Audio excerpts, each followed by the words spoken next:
prostíbulo de María Engracia, donde muchos hombres la deseaban. Él se la llevó para él solo y le puso una casa con jardín, con estatuas doradas y una puerta que se abría diciendo: «Ave, César».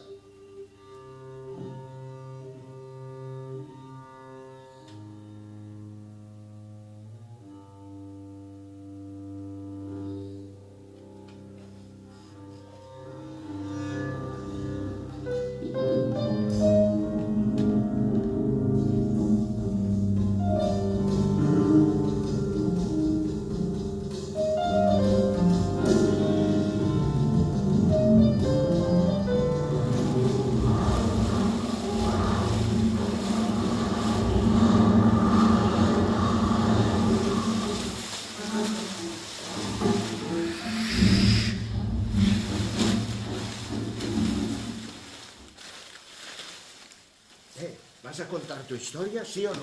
Mi historia, ya la has contado toda. Que si la selva, que si el tren, que si el viaje a Sao Paulo, que si la calle, que si el hospital, que si la casa nueva. Vale.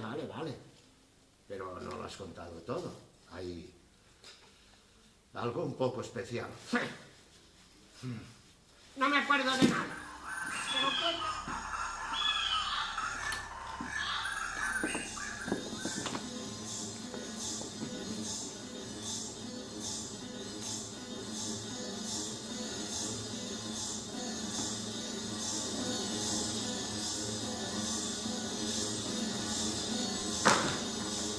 Cuando yo me di cuenta que él era el único que sabía cómo meter el diablo en un saco, me vestí de guapa y fui con él.